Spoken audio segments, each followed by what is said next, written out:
15절부터 19절까지입니다. 신명기 4장 15절부터 19절까지요.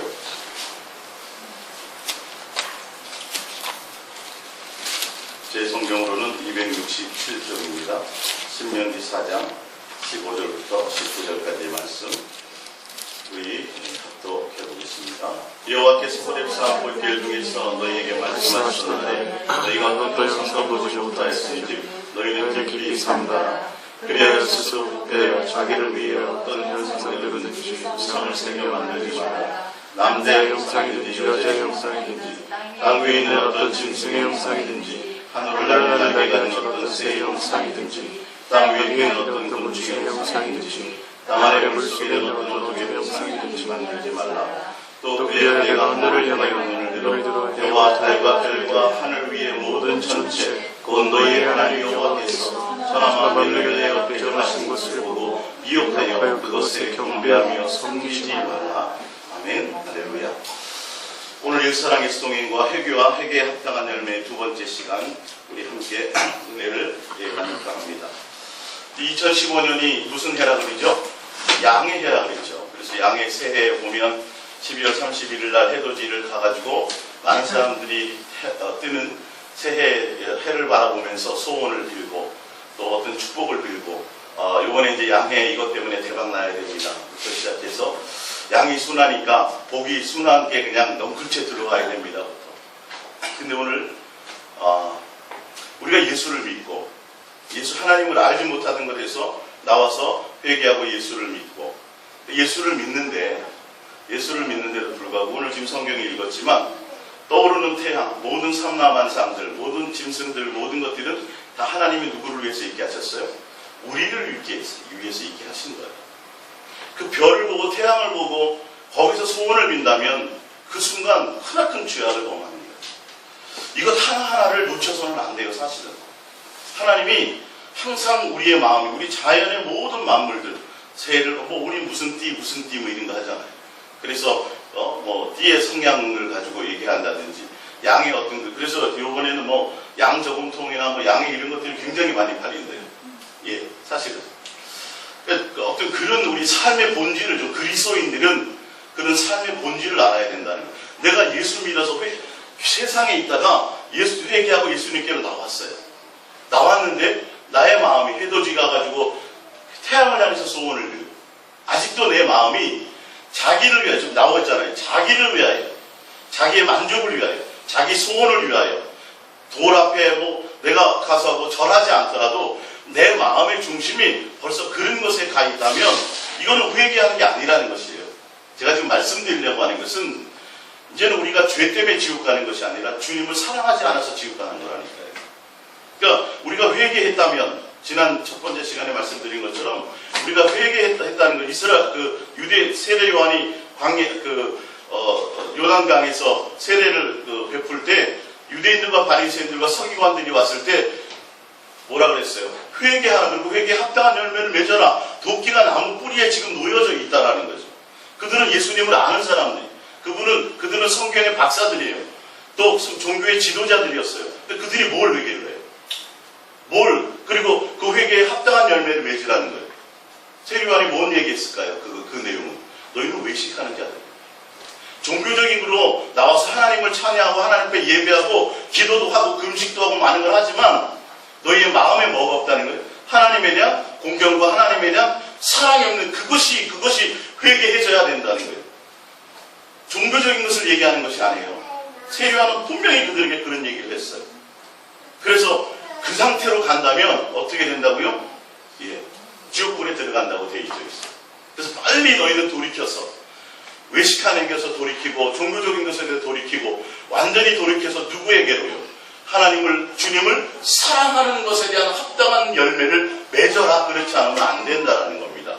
그러니까 내가 오늘 거짓말했어요. 지금 제가 잘못했어요. 회개합니다. 또 누구 걸 제가 또 몰래 훔쳐먹었네요. 이 회개한다고 지옥 가지 않는다는 게 아니에요.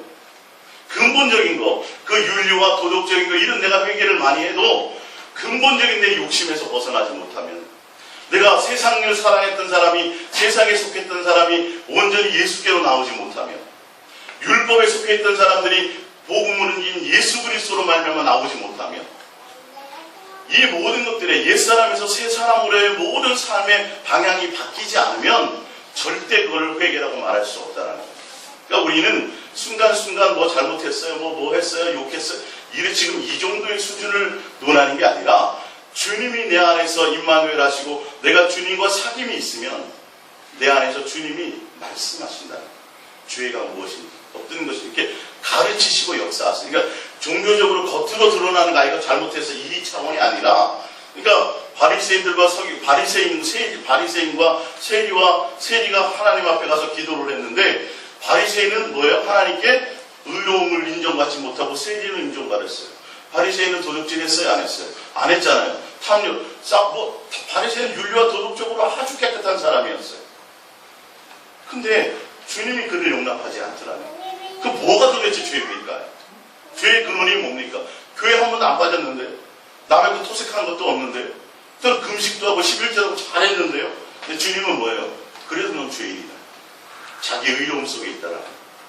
그러니까 이 부분들을 우리가 잘 성경을 통해서 이게 돌파되어지지 않으면 온전함으로 달려가기가 쉽지 않다라는 거예요. 그래서 예수 믿으니까 착하게 살아야지, 선하게 살아야지. 그나마 그렇게 얘기해요. 그러면 무엇이 착하고 무엇이 선입니까? 무조건 남을 도와주면 선입니까? 도와줬는데 오히려 그 사람을 망하게 할 수도 있는 거예요. 주님 앞에는 원수가 될 수도 있는 거예요. 철저하게 내 안에 주님으로 말미암아 주님이 알게 하신다는 거예요. 그러니까 내가 인격적으로 주님과 사귐과 교제 안에 있으면서 빛 대신 주님과 함께 있으면서 주님으로 말미암아 우리가 세상에 대한 모든 것들이 다 제하여져 버려야 돼요. 육에 속한 것들, 나를 위한 것, 내 의에 쌓였던 모든 것들이 다 돌이켜져야 돼요. 억지로 했던 거, 계명으로 했던 거, 율법적인 거로 보이려고 했던 그 모든 것들, 종교적인 모든 것들에서 주님을 사랑함으로, 복음으로, 예수님의 목적으로 모든 것들이 턴되어지지 않으면 그거는 회개라고 말할 수 없다라는 겁니다. 할렐루야. 그래서 제가 노회 차원에서 이제 뭐 성경 세미나가 있어가지고 매주 화요일 날 이제 아침부터 이렇게 저녁까지 참석하고 있는데, 그래서 거기 이제 강사 목사님이 계셨는데 제가 우리 교회 속에 있어야 있잖아요. 그걸 가져가서 이제 한번 드려야 되겠다. 그분들 순수하시고 그러시더라고요. 그래서 타이밍을 잃어버리고 이제 나와서 끝나고 이제 제가 운전자를 잡고 핸들 잡고 이제 가려고 그러는데 이제 밖에 나와 계시더라고요. 그래서 어쩔 수 없이 내가 한 손으로 이렇게 드렸어요. 드렸더니 그분이 또 그걸 갖고 꼭 저를 인사를 이렇게 하시는 거예요. 모양새가 이상해졌어요. 그리고 딱 가는데 마음에 딱 걸림이 있는 거예요. 그래서 제가 이게 그런 마음이 좀 들더라고요. 이게 이런 부분에서 또 모양새가 좀 그 순간 그렇게 돼서 그분이 시험 들 수도 있고 남들이 봤을 때도 그렇고 나도 어느 순간 뭐 그렇게 순간 그게 느껴지는 모습들이 있더라고요. 그래서 전화를 드렸어요. 제가 상황이 그렇게 돼서 핸들을 잡고 해서 이렇게 하는데 참 죄송했다고 그랬더니 아닙니다. 제 마음에 그런 것들이 생기더라고요. 주님이 그런 거 하나하나 부분들이 터치할 땐 터치를 하신다라는 거예요. 별거 아닌 것 같은데 교만한 자세가 순간 그런 위치에서 이렇게 아랫사람한테 주는 모습으로 이렇게 딱 벌리더라고요. 이렇게 확 지나가더라고요. 마음에서. 그런 것 하나하나가 쌓이면 우리는 순간에 그렇게 될 수 있죠. 내 의로움에 사로잡히고 나만 옳다고 생각하고 그런 부분이 되어질 수 있다는 게, 그거의 기준은 바로 내 안에 주님으로 말미암아 죄의 기준이 밝혀진다는 것을 아셔야 돼요. 그러니까 빛 대신 주님과 가까이 하고 주님과 사귐이 없으면 정말 진짜 어떤 죄가 무엇인지 알지 못한다는 거예요. 그냥 윤리와 도덕적으로 내가 착하게 살고 나쁜 거 한 거 이런 거 그 정도의 회개가 아니라 정말 나의 모든 것들이 돌이켜서 예수님이 목적이 되어지지 않으면 안 된다는 거예요. 내 의에 사로잡히면 안 되고 정말 주님을 사랑하는 것으로 완전히 돌이켜서야, 예수님이 목적이 되는 것으로 돌이켜서야 진짜 그게 바로 회개라는 거예요. 근데 우리는 겉으로 드러나는 것만 자꾸 해요. 교회 내에서 겉으로 드러나는 윤리와 도덕적인 착하고 선함만을 얘기하는데 근본적으로 내 안에 욕심을 그대로 가지고 있고, 회개를 하는데 욕심은 그대로 있어요. 그런 회개가 아니에요. 그러니까 우리의 마음이 누구에게 있는 거예요? 주님께 있는 것이 그게 진짜 참된 회개한 자의 모습이에요. 이걸 놓치면 다 놓쳐버려요. 어떻게 되냐면 다 용서함 받았는데 뭐, 그리고 또 죄지면 또 회개하면 되지 뭐, 이게 얼마나 교만하고 이 악한 마음이에요. 반복하는 거예요. 반복해서 계속. 뭐는 바뀌지 않고 근본적인 것이 바뀌지 않는다. 내 마음의 근본적인 것이 바뀌지 않고 그냥 또 회개하면 되지 뭐. 어쩔 수 없이 그렇게 된 거니까. 라는 이렇게 회개를 잘못 우리가 오도하게 되면 큰일 난다는 거예요. 그래서 우리의 마음이 오늘 이제 예수사랑의 성인과 회개에 합당한 열매 두 번째를 통해서 제가 이제 성경을 통해서 좀 더 구체적으로 그 회개라는 것들의 사람의 인물들을 통해서 제가 한번 여러분과 은혜를 나눠볼까 합니다. 히브리서 6장을 한번 볼까요? 히브리서 6장.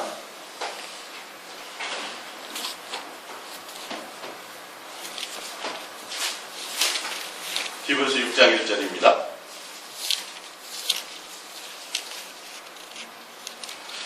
히브리서 6장 1절은 그러므로 우리가 그리스도의 도의 초벌을 버리고 죽은 행실을 회개함과 하나님께 대한 신앙과 세례들과 안수와 죽은 자의 부활과 영원한 심판에 대한 교훈의 터를 다시 잡지 말고 완전한 대로 나아갈지니라. 예수 그리스도를 말하면 내가 죄를 지어서 하나님을 알지 못했던 자에서 예수님께로 와서 내가 회개하고 예수님을 믿습니다. 하나님께로 돌아왔습니다도 도의 뭐예요? 초보라는 거예요. 도의 초보. 지금 이 시대에 주님이 말씀하시는 건 그런 회개를 얘기하시는 것이 아니에요. 바리새인들과 서기관들에게도 그런 회개를 얘기하는 것이 아니라는 거예요. 불신자가 주님께로 돌아와서 내 원죄의 죄를 사함받고 내가 주님 앞에 나오게 된 그것에 머물러서 맨날 또 그 죄 얘기하고 또 내가 뭐 잘못했어요. 또 도둑질했어요. 제가 지금 이것을 얘기하는 것이 아니라 완전한 대로 온전한 대로 주님의 모습 안으로 닮아가고 그 안에 머물러라는 거죠. 할렐루야. 그래야 어떤 상황 속이라든지 주님이 내 모든 것들을 컨트롤하시고 그 주님이 이기게 하시고 그걸 또 속지 않게 하시고 할렐루야. 그러니까 지금 이 회개라는 부분을 우리가 정확하게 잘 알아야 돼요. 그래서 예수 믿기 전에서 예수 믿는 쪽으로 돌아온 그 자체를 그거를 진짜 회개라고 그러는 것이 아니라 완전히 턴해서 온전히 어디에까지? 주님에게까지 가는 것입니다. 베드로후서 3장을 봅니다. 베드로후서 3장.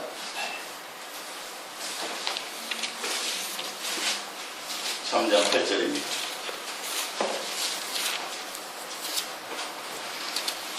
베드로 3장 8절.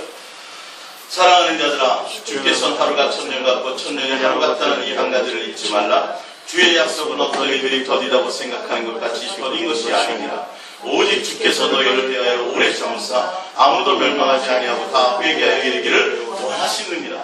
여기서 회개는 믿지 않은 자들에 대한 회개가 아니고 위에 3장 1절부터 쭉 읽어보면 믿는 자들이 예수님을 믿는다고 하면서 죄의 사함 받았다고 하면서 실제로 회개의 열매가 있어요, 없어요? 왜 회개의 열매가 없어요? 아직도 세상에 머물러 있어요. 아직도 옛사람에 머물러 있어요. 아직도 예수님이 목적이 되지 못해요. 아직도 예수님을 사랑하는 것이 아니에요. 아직도 율법 안에 있다는 거예요. 전혀 회개에 합당한 열매가 없다는 거예요. 방향이 바뀌지 않았다는 거예요. 그들을 위해서 주님이 회개할 시간과 기회를 주신다는 거예요. 정확하게 우리가 진짜 회개가 무엇인지를 알자는 거죠. 물 세례뿐만이 아니라 성령의 세례계까지.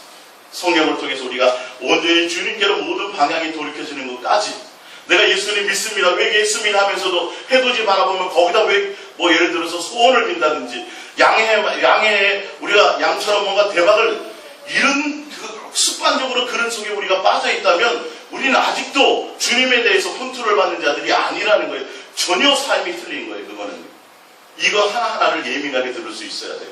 주님이 해와 달과 별과 그 모든 삼라만을 짐승에 나는 새 모든 것까지라도 다 우리를 위해서 주었는데 거기에다가 뭐라고 있어요? 소원을 빌고 있다. 소원을 빌고 있어요. 뭘 거기 이루려고. 그러니까 그런 부분들 우리의 마음의 중심에 아직도 주님에 대한 정확한 개념이 아직 정리가 되지 않았어요. 그리고 나서는 우리는 죄 없다고 생각하고 난 법 없이도 산다고 생각하고 나는 바리새인처럼 의롭다고 생각하고 주일 한 번도 안 먹고 매일 새벽 기도했고요. 제가 성경을 매일 큐티를 하루에 몇 장씩 하고요. 회개할 일이 없는 거예요. 그렇게 보면 그것이 회개가 아니라 예수님으로 말미암아 내가 도의 초보에 머무르는 그런 회개가 아니라 정말 모든 완전한 방향의 삶이 바뀌어서 회개에 합당한 열매를 맺히는 것까지 주님을 사랑하는 데까지 할렐루야. 그것을 우리가 해야 된다는 것을, 그것이 온전한 회개고 주님이 그것을 원하신다는 것을 아시기 바랍니다. 자, 우리 이제 프린트물로 돌아갔어요. 베드로와 가룟 유다의 회개를 좀 비교해 볼 거고요. 그 다음에 다윗과 사울의 회개를 비교해 보면서 과연 그들이 얘기하는, 성경에서 얘기하는 주님이 원하는 그 회개가 무엇인지를 한번 우리 구체적으로 보겠습니다. 마태복음 26장 31절입니다. 그때 예수께서 제자들에게 이르시되 오늘 밤에 너희가 나를 버리리라. 기록된 바 내가 목자를 치리니 양의 떼가 흩어지리라 하였느니라. 그러나 내가 살아난 후에 너희보다 먼저 갈릴리로 가리라. 베드로가 대답하여 이르되 모두 주를 버릴지라도 나는 결코 버리지 않겠나이다. 예수께서 이르시되 내가 진실로 내게 이르노니 오늘 밤 타국일 전에 내가 3번 나를 부인하리라. 베드로가 이르되 내가 주와 함께 죽을지언정 주를 부인하지 않겠나이다 하고 모든 제자도 그와 같이 말하니라. 베드로의 지금 영적인 마음의 상태를 제가 지금 성경을 통해서 먼저 보여드리는 거예요. 요한복음 18장 10절입니다. 시작. 이에 시몬 베드로가 칼을 가졌는데 그것을 베어 대장의 종을 쳐서 오른편 귀에 베어버리니 그 종의 이름을 말하라. 예수께서 베드로로 이르시되 칼을 칼집에 꽂으라. 아버지께서 주신 잔을 내가 마시지 아니하겠느냐 하시니라. 베드로가 실제로 주님, 나는 그렇게 할 수 없습니다. 다른 제자들도 함께 얘기했는데 다른 제자들은 다 도망갔고 베드로는 그래도 남아도 끝까지 뭐까지 준비해서 갔어요? 칼까지 준비를 해서 가서 군사들 앞에서 뭘 휘둘러요? 칼을 휘둘렀다. 이게 굉장한 용기예요. 사실은 군사들이요, 그들은요, 정예병이에요. 군사들 앞에 칼을 쥐고 가서 칼을 휘둘러서 병사의 귀를 잘랐다라는 건 본인이 고백한 것처럼 예수님에 대한 그런 강력한 열정을 갖고 있었다라는 거예요. 본인이 예수님께 고백할 때 예수님, 절대 저는 예수님을 죽는 자리에 내놓지 않겠습니다. 내가 반드시 예수님을 지키겠습니다라고 자기가 할 수 있는 최선의 것을 가지고 와서 실제로 행했어요. 마음의 바탕에. 베드로는요. 근데도 부인해요, 안 해요? 예수님을 부인하고 저주까지 하는, 말하면 정말 큰 죄를 범하게 돼요. 그러니까 그것에서 방향을 돌이키는 것이 어떤 건가를 보자는 거죠. 마태복음 26장 73절입니다. 시작.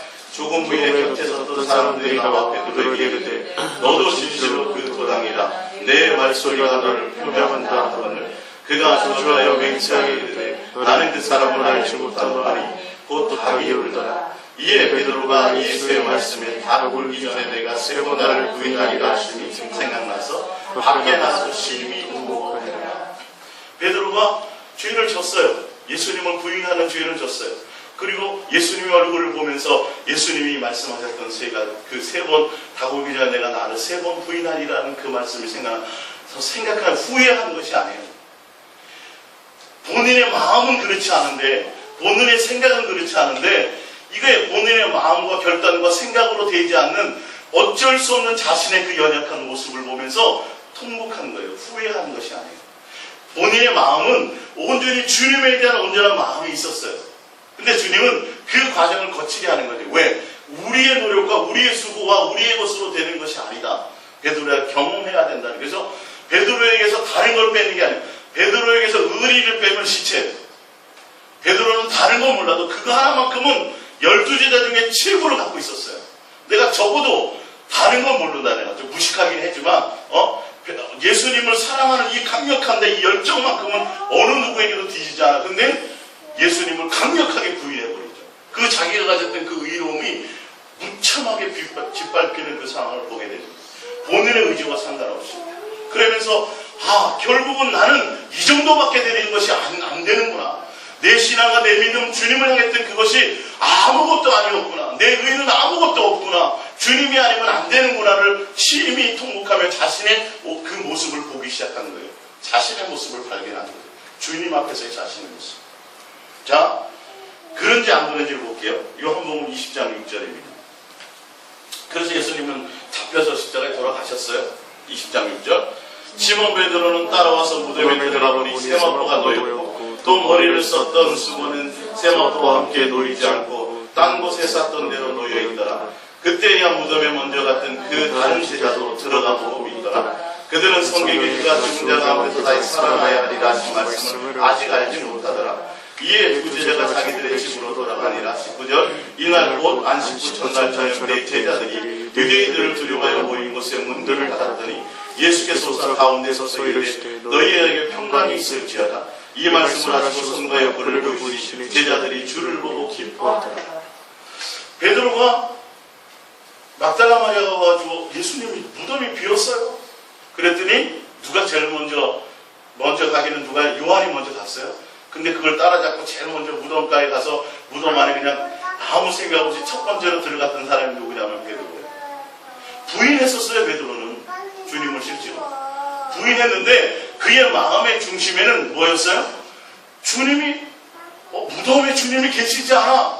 그러니까 요한은 먼저 출발했다가 나중에 가서 그것도 이렇게 들어갔는데 베드로는 이것저것 가리지 않아요. 예수님을 부인했었던 그 베드로. 그래서 예수님의 무덤 앞에 제일 먼저 달려가죠. 그리고 그 이후에도 또 어디에 모였어요? 같이 다락방에 모여가지고 예수님이 오실 그때를 기다리면서 그들이 거기에 숨어서, 물론 두려움을 숨어서 주님의 때를 기다리고 있었다는 거예요. 자, 이어서 봅니다. 요한복음 21장 17절입니다. 세 번째 이르되 요한의 아들 시몬아 내가 나를 사랑하냐 하시니 주께서 세 번째 내가 나를 사랑하냐 하시므로 베드로가 근심하여 이르되 주님 모든 것을 아시오매 내가 주님을 사랑하는 줄을 주께서 아시나이다. 예수께서 이르시되 내 양을 먹이라. 내가 진실로 진실로 내게 이르노니 내가 젊어서는 스스로 뛰고 원하는 곳으로 다녔거니와 늙어서는 내 팔을 벌리리니 남이 내게 뛰고 원하지 않는 곳으로 데려가리라. 이 말씀을 하시는 베드로가 어떠한 중으로 하나님께 영광을 돌릴 것을 가르치시니라. 이 말씀을 하시고 베드로가 이르시되 나를 따르라 하시니. 할렐루야. 베드로는 예수님을 부인했었던 사람이에요. 베드로가 주님을 부인하게 되었던 것은 자기의 어떤 의로움과 그것에 대해서 주님이 그것을 완전히 깨뜨려요. 내 능력과 내 열정과 내 인간적인 것으로 내가 나를 따를 수 없다. 그래서 철저하게 주님 앞에 죄를 짓게 만들고 철저하게 주님 앞에 주님을 세 번이나 부인하고 저주하게 만드는 상황이 돌이켜졌어요. 근데 베드로는 그거를 통해서 결과가 어떻게 돼요? 완전히 회개해서 예수님께로 모든 자기 삶의 방향을 돌이키되 그전까지는 자기 의와 자기 열정으로 살았는데 이제후로는 어떻게 해요? 베드로의 열정과 베드로가 원하는 대로가 아니라 이제는 주님이 원하는 대로 가게 되는 삶의 180도 바뀌는 턴의 역사가 있어졌다는 거예요. 베드로의 마음의 바탕을 잘 봐야 돼요. 근본적인 마음의 바탕이 무엇을 기준으로 하고 있다가 그것이 예수님께로 완전히 바뀌나를 봐야 돼요. 사람들이 내가 회개를 했다라고 얘기하는데도 보면 회개함에 있어서도 완전한 턴이 되지 않은 이유가 뭐냐면 내 안에 욕심을 근본적으로 갖고 있었구나. 이런 사람들은 완전히 턴의 방향이 돌이켜지지는 않습니다. 자, 그러면 한번 볼게요. 가룟 유다를 볼게요. 요한복음 12장 4절입니다. 시작. 제자 중 하나로 예수를 잡아줄 가룟 유다가 말하되 이 흥류를 어찌하여 300데나리온에 팔아 가난한 자들에게 주지 아니하느냐 하니 이렇게 말하면 가난한 자들을 생각함이 아니요 그는 도둑이나 돈깨를 맞고 거기 넣는 것을 훔쳐갑니다. 가룟 유다도 베드로도 똑같이 예수님의 12제자 가운데 있었는데 베드로와 가룟 유다의 차이는 가룟 유다는 처음부터 예수님을 따를 때 그는 자기 욕심 가운데 있었어요. 마음의 바탕이 돈의 물질에 있었던 사람이에요. 이제 이해가 가십니까? 무슨 말씀인지?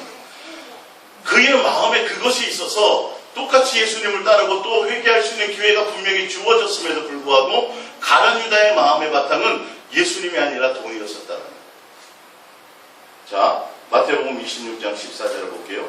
그때에 12 중에 하나인 가룟 유다라는 자가 대제사장에게 들어가서 말하되 내가 예수를 너에게 넘겨주리니 얼마나 주려느냐 하니 그들이 은 30을 다 주거늘 그가 그때부터 예수를 넘겨줄 기회를 쫓다가 마태복음 27장 3절입니다. 시작. 그때 예수를 판 유다가 그의 정죄됨을 보고 스스로 뉘우쳐 그 은 30을 대제사장들과 장로들에게 도로 갖다 주며 이르되 내가 무죄한 피를 팔고 죄를 범하였도다 하니 그들이 이르되 그것이 우리에게 무슨 상관이냐 내가 당하라거늘 유다가 은을 성소에 던져놓고 물러가서 스스로 몸매어 죽은지라.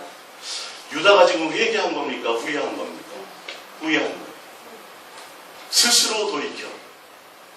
누구에게 가야 되는데? 정말 회개했다면 누구에게 가야 되는데? 예수님께로 가야 되고 제자들이 있는 곳으로 돌아갔어야 되는데 그는 자기의 마음의 바탕에 예수님께 있지 않고 그는 자기 돈꾀를 사랑하는 돈에 있었어요. 돈의 욕심 때문에, 그 마음의 바탕의 욕심 때문에 돈으로 말미암아 범죄를 정하는 거예요. 돈 때문에 예수님을 팔려는 생각을 그 속에 가지고 있었고, 그 돈의 기회가 주어지니까 예수님을 팔았어요. 근데 순간 내가 잘못했다고 보면 그때 예수를 판 유다가 그의 정죄의 dem을 이게 내가 죄를 범했구나, 잘못됐구나. 그래서 어떻게 돼요? 스스로 뉘우치. 이게 대단한 말 같은데 전혀 그렇지 않아요. 탕자의 비유에 보면 집으려고 했던 탕자가 스스로 뉘우쳤다고 돼 있어요. 스스로 뉘우쳐서 이제 내가 아버지께로 돌아가야지. 아버지께로 돌아가는데 스스로 뉘우치기를 어떻게 돌아가느냐 하면, 아버지 집에 가면 종들도 그냥 먹을 수 있어지니까 내가 무엇처럼 그냥 아버지 아들이 아니라 종의 모습으로도 가서 내 종처럼 살겠습니다. 그러니까 나 밥 먹여주세요라고 그렇게 자기 생각대로 한 거예요. 자기 생각대로, 자기의 만족대로 방향을 선회한 거예요. 그건 온전한 회개가 아니에요. 온전한 회개는 자기의 모든 것을 내어 던지고 누구에게로? 완전히 예수님께로 모든 방향이 돌이켜져야 돼요. 정말 회개했다면 예수님께로 가야 되는 거예요. 방향. 근데 스스로 해서 내가 내 욕심 따라 당신들에게 돈을 내가 받았으니 내가 근데 잘못된 것 같아요. 그래서 뭐예요? 그들에게 가서 그걸 해결받으려고 하는데 그거는 예수님과 전혀 관계가 없죠. 그러니까 우리의 마음에 지금 회개의 부분이 뭐냐는 걸 다시 한번 지금 말씀을 드리는 거예요. 내가 예수 믿기 전에는 개차반으로 살았는데 내가 예수 믿고 나서는 착하고 선하게 윤리와 도덕적으로 잘 산다. 이게 회개가 아니라 내가 온전히 예수님께 대한 온전한 진실하고 깨끗한 온전한 마음으로 예수님을 목적으로 모든 삶의 방향이 정확하게 포커스가 맞춰지는 방향, 그것이 되어지지 않으면 그거는 온전한 회개가 될 수 없다라는 거예요. 아직도 겉으로는 그렇게 살지만 내 안에는 뭐가 남아있어요? 욕심이 그대로 남아있어요. 욕심이 그대로 남아있어요. 가룟 유다가 아직도 회개한 것이 아니에요. 내가 돈 때문에 했으니까 돈 버리고 이렇게 돌려주면 괜찮겠지. 천만의 말씀이에요. 그게 안 되는 거예요. 누구 생각이에요? 내 생각이에요. 예수님이 목적이 되지 못해요. 우리는 누구를 목적으로 가야 돼요? 예수님. 이게 진짜 온전한 회개예요. 다른 것을 목적으로 갔어요. 옛날에는 주의 일이었어요. 옛날에 내가 뭔가 열심히 하는 거였어요. 내는 종교적인 열심이었어요. 사도 바울도.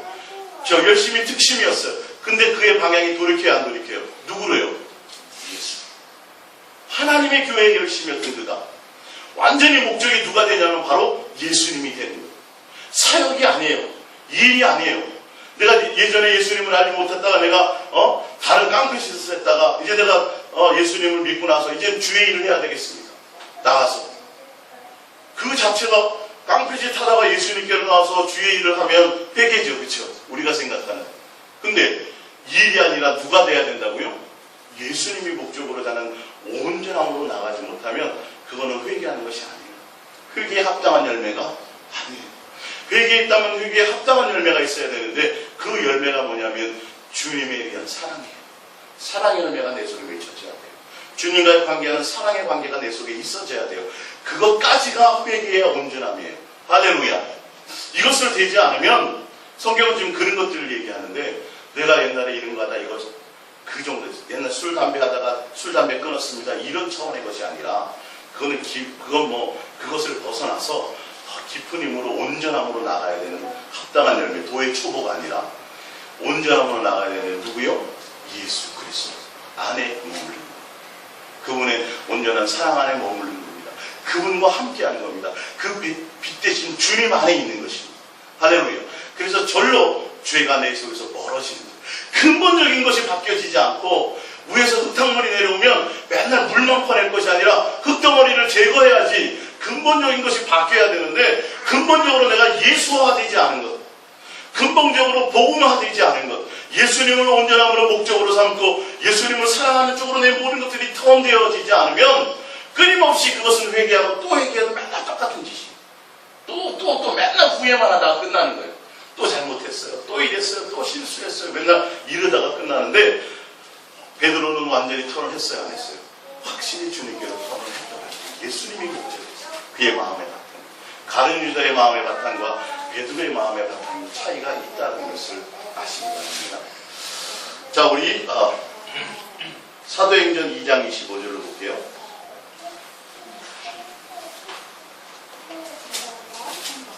사도행전 2장 25절. 다윗의 마음의 바탕을 봅니다. 답답합니다. 다윗을 그리 가르쳐 이르되 내가 항상 내 앞에 계신 주를 배웠으며 나를 요동하지 않게 하기 위하여 그가 내 우편에 계시도다. 그러므로 내 마음이 기뻐하였고 내 혀도 즐거워하였으며 육체도 희망이 부하리니 이는 내 영혼을 음부에 버리지 아니하시며 주의 거룩한 자로 썩음을 당하지 않게 하실 것이미로다. 주께서 생명의 길을 내게 보이셨으니 주 앞에서 내게 기쁨이 충만하게 하시리로다 했으므로. 할렐루야. 시편 27편 4절을 찾아볼게요.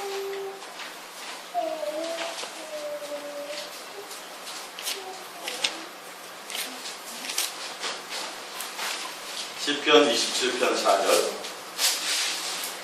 합독합니다. 내가 여호와께 바라는 한 가지 일 그것을 구하리니 곧 내가 내 평생에 여호와의 집에 살면서 여호와의 아름다움을 바라보며 그의 성전에서 사모하는 그것이라. 할렐루야. 다윗의 마음 가운데는 항상 예수님을 향하는 마음의 목적이 있었어요. 그의 안에. 그래서 주님은 항상 얼굴을 배웠고 주님 예수님 자체가 그의 목적이요 그의 바탕이었습니다. 근데 다윗도 죄를 범해야 하는 거네요. 범하죠. 하나님 앞에 하나님이 하지 말라는 걸 죄를 범합니다.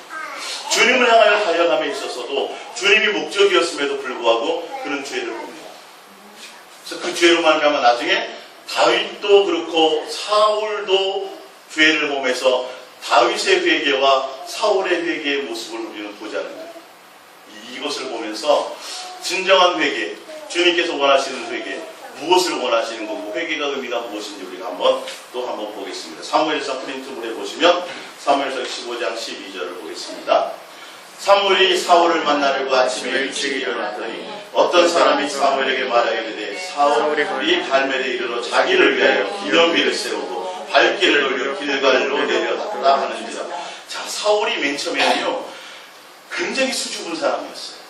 왕을 그때 도대체 베냐민 그 벌벌 없는 베냐민 지파 중에서도 12지파 중에서도 최고 숫자가 적고 정말 거기서 인정받지 못했던 베냐민 지파 중에서도 또 제일 지환이 안 좋은. 그래서 왕이 저기 있다는데 숨어가지고 나오지도 못했어요. 예, 그 정도로 사울이 겸손했던 사람이에요.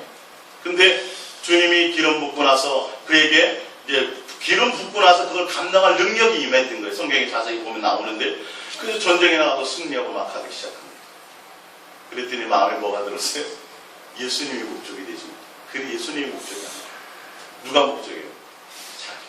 그래서 오늘 보니까 마음의 바탕이에요. 범죄하게 되는 이유 그리고 온전한 회개를 하지 못해서 터나지 못하는 결과의 근원이 어디에 있는지를 봐야 된다는 거죠. 성경을 통해서. 갈멜에 이르러 누구를 위하여? 자기를 위하여 기념비. 누가 이기게 했는데 주님이 하셨는데. 이게 이렇게 변질돼요. 이렇게 마음의 바탕이. 그거는 바뀌었다고 변질되었다기보다는 사울의 마음의 바탕이 그런 건 겉으로 봤을 때 겸손했고 겉으로 봤을 수준에 우리가 보기엔 온유하고 그런 차원이 아니에요. 그것과는 전혀 의미가 달라요. 사실은 성품이 온유하고 뭐 이런 게 겸손한 것이 아니라 마음의 바탕에 주님과의 관계를 얘기하는 거예요. 주님과의 관계가 어떠냐에 따라서 그게 교만하고 겸손하고의 차이예요. 할렐루야. 그러니까 너희들이 주님이 낮추셔서 겸손케 하고 이스라엘 백성을 광야에서 그렇게 하게 하신 것은 교만이라는 건 자기 의를 생각하는 거예요. 주님을 의지하지 않고 예수님이 목적이 아니라 점점 자기 능력과 자기의 의와 또 자기를 위한 것으로 채워지는 것이 그게 교만이고 그게 교만이에요. 그래서 주님이 그걸 제거해버려요. 누구만 의지할 수 있도록 예수님만 의지할 수 있도록. 사울의 마음의 바탕이 다윗과 사울의 마음의 바탕이 같아요? 틀려요? 전혀 틀려요.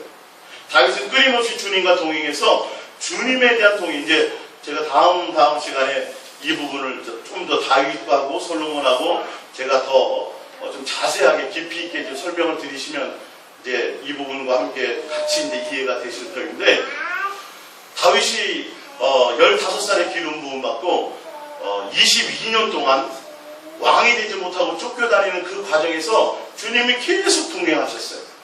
동행하실 가운데는 다윗이 정말 주님만 바라보고 잘 나갔어요. 근데 왕이 되어서부터 계속 일을 저지르는 거예요. 법계 사건부터 시작해서 자기 부하의 아내를 인구조사, 계속 그런 일들이 있어요. 그걸 제가 나중에 설명드릴게요. 그 다윗의 동행이라는 걸 통해서 주님 왜 그런 환경을 만드시고 왜 그런 것들을 용납하시고 주님의 목적이 무엇이었는지에 대해서. 그러니까 다윗은 주님을 향하여 베드로처럼 예수님의 목적이었는데 본인이 할 수 없는 어떤 것들, 순간순간 본인의 마음에 놓치는 것들, 그런 것들이 근본 바탕에서부터 주님을 향하는 것들이 좀 사울하고 틀렸다는 거예요. 다룬 유도하고 아까 그런 부분들이 다 틀렸다는 거예요. 그래서 100% 그 부분이 주님께로 완전히 타원되어지지 않으면 이건 온전한 회개라고 말할 수 없는, 우리가 그런 기준으로 보면 안 돼요, 회개를. 그래서 맨날 나와서 주님 또 어째 또 눈물을 흘리고 또 맨날, 그러니까 세상 사람들이 저 사람은 뭔 죄를 저렇게 많이 졌길래 새벽마다 나와서 우냐고. 아무 의미가 없죠, 그게. 우리는 회개했으니까 이제 깨끗하게 해주셨겠지. 맨날 자기 거기에 만족이 있어요. 근본적인 게 바뀌어야 된다고요. 완전한 회개를 통해서 회개에 합당한 열매가 맺어져야 돼요. 회개에 합당한 열매는 뭐예요? 내가 예수화 되는 거예요. 예수님이 나의 목적이에요. 예수님으로. 그래서 내 안에서 주님이 나를 다스리고 통치하셔야 돼요. 그래서 뭐가 자꾸 멀어져요? 죄가 멀어져요.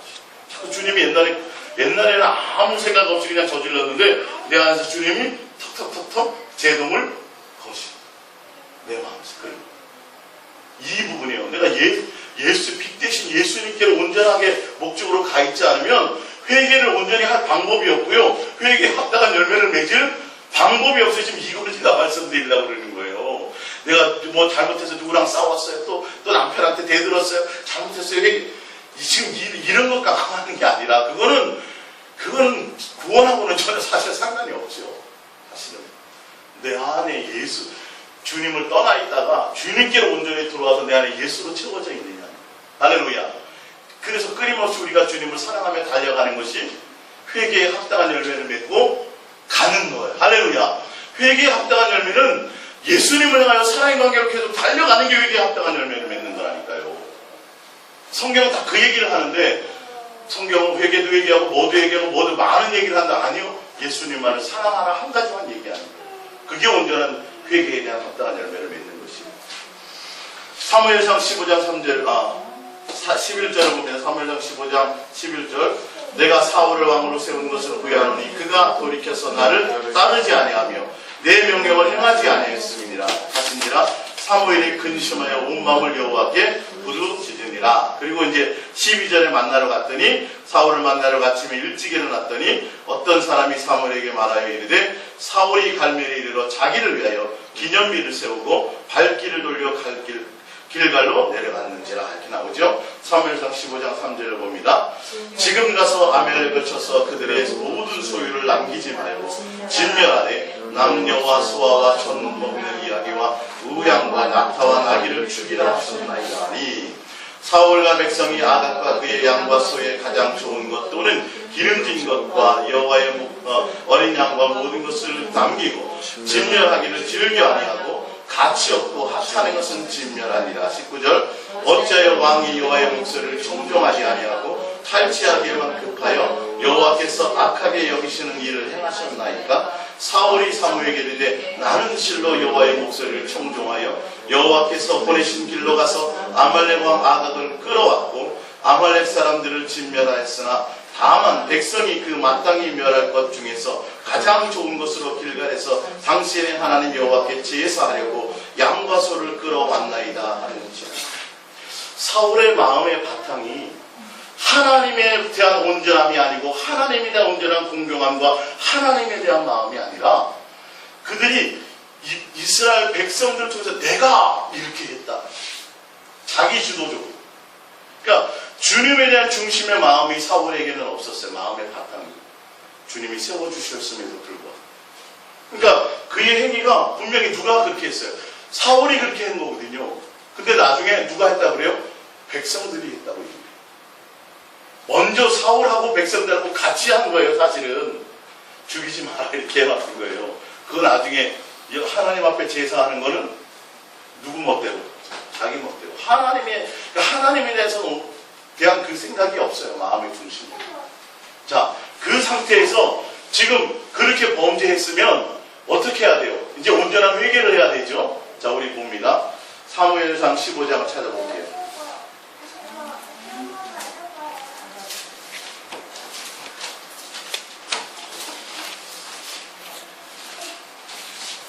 (15장) 24절입니다. 사무엘상 15장 24절. 사무엘상 15장 24절. 사울이 사무엘에게 이르되 내가 범죄하였나이다. 내가 여호와의 명령과 당신의 말씀을 어긴 것은 내가 백성을 두려워하여 그들의 말을 종종하였음이니이다. 25절. 청하오니 지금 내 죄를 사하고 나와 함께 돌아가서 나로 하여금 여호와께 경배하게 하소서 하니 사무엘이 사울에게 이르되 나는 왕과 함께 돌아가지 아니하리니 이는 왕이 여호와의 말씀을 버렸으므로 여호와께서 왕을 버려 이스라엘 왕이 되지 못하게 하셨음이니이다 하고 사무엘이 가려고 돌아설 때에 사울이 그의 겉옷자락을 붙잡음에 찢어진지라.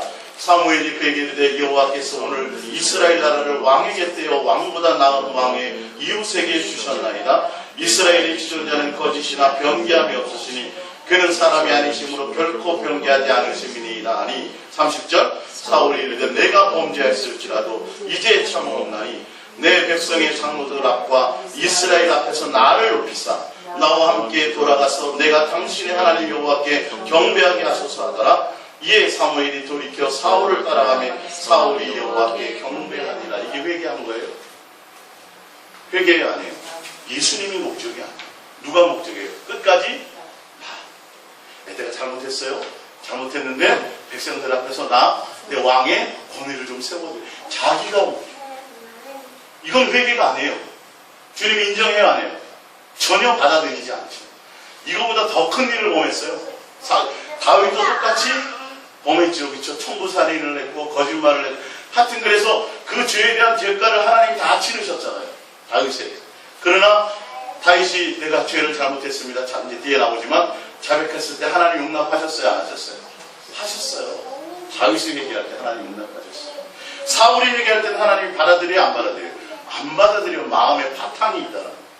마음의 중심이 무엇에 의해서 되어졌느냐는 거예요. 너의 마음의 중심에 무엇이 회개냐는 거예요. 내가 잘못했어요? 예수님 거짓말했어요? 뭐 했어요? 근데 마음의 중심이 아직도 누가 아니에요? 주님이 아니에요. 정말 주님이 정말 자기가 예수님 앞에 내가 진짜 잘못했구나. 내가 하나님의 명령을 내가 어겼구나. 내가 교만해서 그랬구나. 그것을 했다면 그냥 그 자리에서 자복하고 거기서 끝냈어야 돼요. 하나님이 처분을 기다렸어야 되는데 끝까지 누구를 붙잡아요? 사무엘을 붙잡고 옷을 찢어 누구의 방법대로? 자기의 방법대로. 그러면서 사람들 앞에서 내가 잘못했긴 했는데요. 이런 거. 또 변명하고 자기 앞에서 뭐예요? 제사를 좀 번듯하게 좀 지내요. 제사는 지내죠. 해주죠. 결론은. 그게 곧 하나님을 더욱 욕되게 해요. 사울의 마음의 중심에 전혀 예수님이 없다. 그러니까 지금 교회에 나와서 예수님 믿었습니다. 내가 옛날에는 개차반으로 살다가 내가 예수님 믿고 이제 교회에 나와서 내가 집사도 되고 권사도 되고 주의 종이 될 수도 있어요.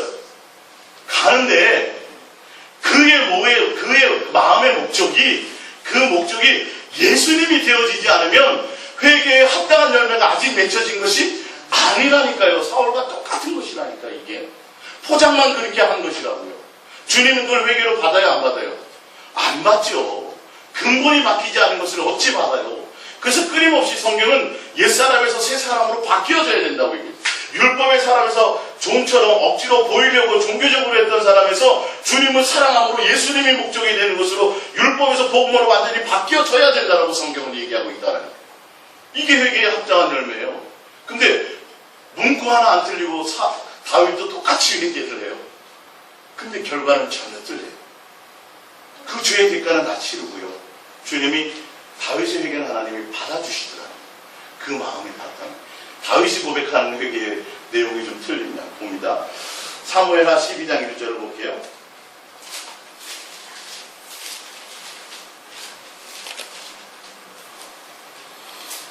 사무엘하 12장 1절. 12장 1절. 여호와께서 나단을 다윗에게 보내시니 그가 다윗에게 사무엘하 12장 1절입니다.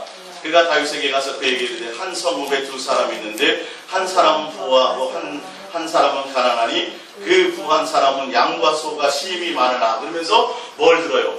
비유를 들어가지고 이랬더니 아니 그런 놈이 어딨냐고 데려오라고 내가 완전히 이거는 그냥 놔두면 안 된다고.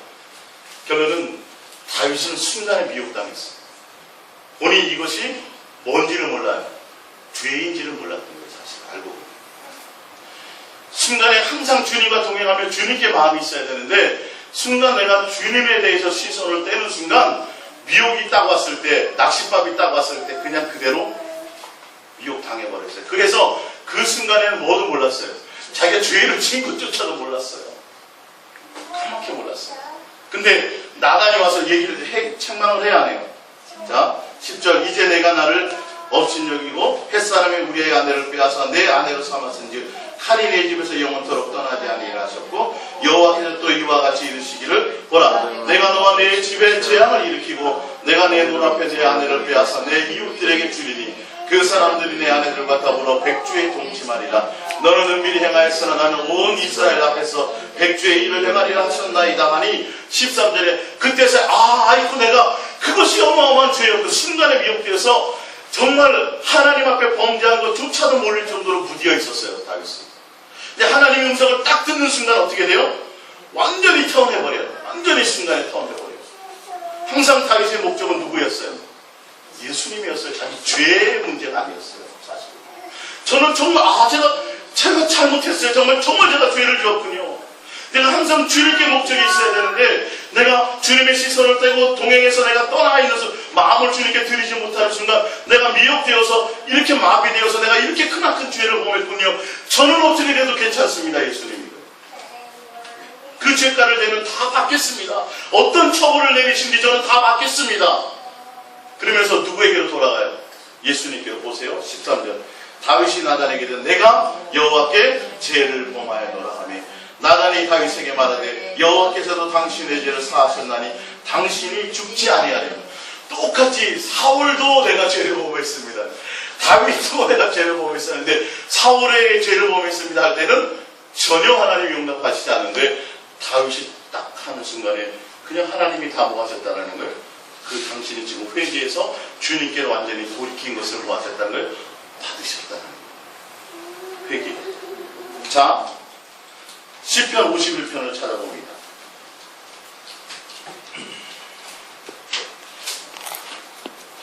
시편 51편 1절입니다. 시편 51편의 그 위에 제목을 보면 다윗이 밧세바 동침한 후 선지자 나단이 그에게 왔을 때, 그러니까 그 회개하는 그것의 회개의 내용을 다윗이 철저하게 고백하는 겁니다. 하나님이여 주의 인자를 따라 내게 은혜를 베푸시며 주의 많은 긍휼을 따라 내 죄악을 지워 주소서. 나의 죄악을 맑게 씻으시며 나의 죄를 깨끗이 제하소서. 물은 나는 내 죄가를 아오니 내 죄가 항상 내 앞에 있나이다.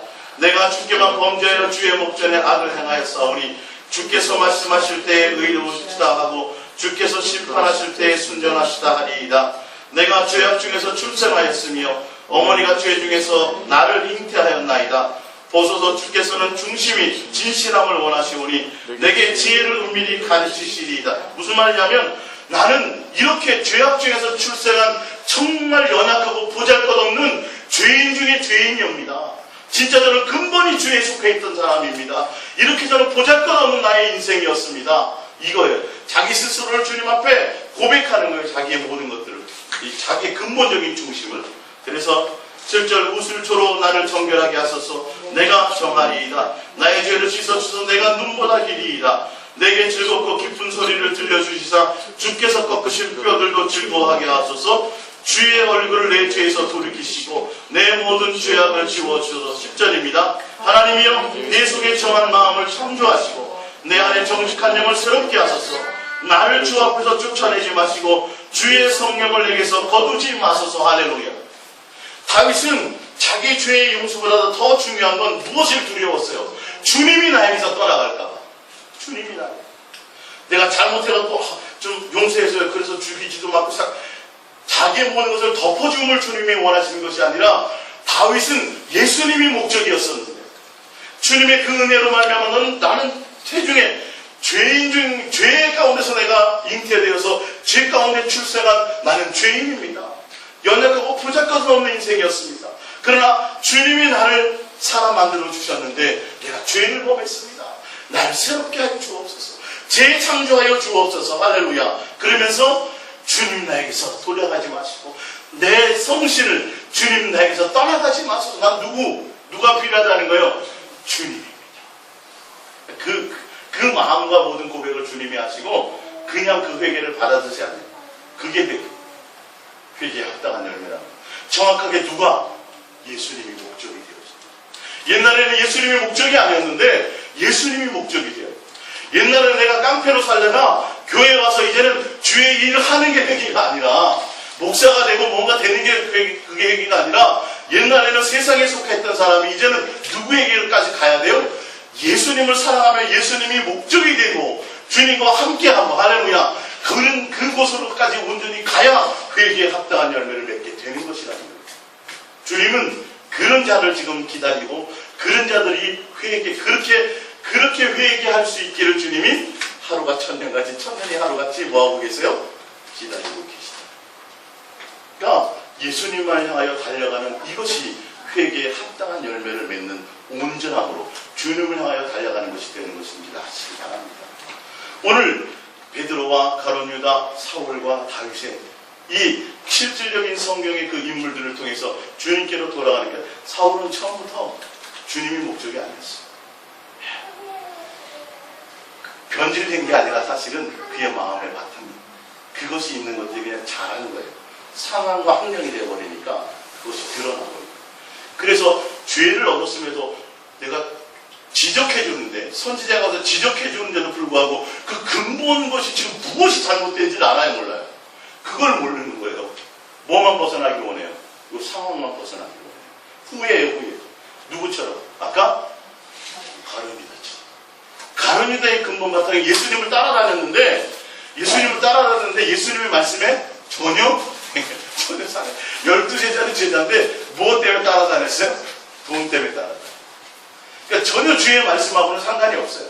마지막 만찬을 범해서 마지막 순간까지도 주님이 다 계속 말씀하시는 데까지도 뭐 하지 않아요? 회개하지 않아요. 그래서 결국은 뭐예요? 사단이 팔려는 생각까지 집어넣어버리는 거예요. 마음의 바탕에 뭐가 있었는데 돈을 사랑하는 주님께 된 것이 아니었는데 그것이 아니더라도 주님께로 회개해서 돌아온다는 건 누가 돼? 예수님이 목적이 되어져야 된다는 거예요. 그게 바로 회개에 합당한 열매를 맺게 됩니다. 윤리와 도덕적인 어떤 내가 매일 뭐 잘못했습니다. 또 뭐 일주일 동안 나와가지고 살다 보면 세상에서 살다 보면 우리가 죄를 짓죠.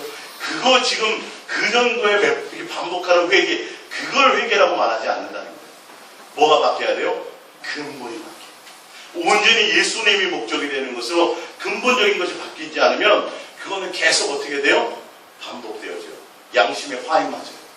그냥 도의 초보에 그대로 머물러 있을 수밖에 없고 주님을 향해서 온전함으로 나아가지 못해요. 히브리서 마지막으로 히브리서 6장 한 번 더 볼게요. 히브리서 6장 1절이요.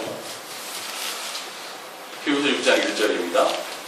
그러므로 우리가 그리스도의 도의 초보를 버리고 죽은 행실을 회개함과 하나님에 대한 신앙과 세례들과 안수와 죽은 자의 부활과 영원한 심판에 관한 교훈의 터를 다시 닫지 말고 완전한 대로 나아갈지니라. 3절 하나님께서 허락하신 우리가 이것을 하리라. 한번 빛을 받고 회개하고 나서요. 예수께 나오고 나서 하늘의 은사를 맛보고 성령의 참여함 받고 하나님의 선한 말씀과 내세의 능력을 맛보고도 타락한 자들은 다시 새롭게 하여 회개할 수 없나니 이는 그들이 하나님의 아들을 다시 십자가에 못 박아 드러내놓고 욕되게 함이라. 예, 이해가 가세요? 온전함으로 나가지 않으면 결론은 영원히 회개할 기회가 없어진다는 걸 얘기해요. 이게 이어지는 말씀이에요. 거기 지금 6절. 제가 다음에 상함받지 못하는 죄에 대해서 할 때 다시 이 부분을 다루겠지만 이런 것들이에요. 우리가 온전함으로 예수님께로 온전함으로 예수화되지 않으면 예수님을 진실하고 깨끗함으로 사랑하며 예수님을 목적으로 향하여 달려가지 않으면 이건 또 똑같이 어떻게 해요? 또 또 세상으로 나가버리게 돼 있어요. 예수 믿고 회개했다고요? 그것이 다 끝나버렸다고요? 천만의 말씀입니다. 회개할 기회가 없다고 되어 있잖아요. 한번 그 주님의 은혜를 맛보고 십자가의 사랑을 맛보고 성령의 은사를 맛보고 나서도 또 어떻게 돼요? 주님이 목적이 되지 않으면 다시 타락해 못해요. 타락하게 되는 거예요. 온전한 회개에 합당한 열매를 맺지 못하는 거예요. 회개는 완전히 터내서 누가 목적이 되는 예수님이 목적이 되는 데까지 가야 됩니다. 그래서 우리는 조금도 우리 자신을 나의 의나 나의 어떤 것이 아니라 누가 목적이요? 예수님을 사랑하는 목적으로 해서 이제는 예수님만 사랑하는 게 예수님 세상에 있던 사람이 예수께로 나와서 이제는 완전히 방향을 예수님께로 돌려서 내가 예수님만 사랑하며 달려갑니다라고 끊임없이 달려갈 때 그게 회개에 합당한 열매를 맺게 되는 것입니다. 이걸 여러분들이 깨달으시고 온전함으로 가시길 예수님의 이름으로 부탁드립니다. 더 많이 예수님만을 사랑하며 가시길 바랍니다. 우리 진짜 이 부분을 잘 주님 앞에 또 고백하고 예수님만의 목적이 될 수 있도록 완전히 근본이 바뀌어서 온전한 회개와 회개에 합당한 열매를 맺으며 가시기를 부탁드립니다. 기도합니다.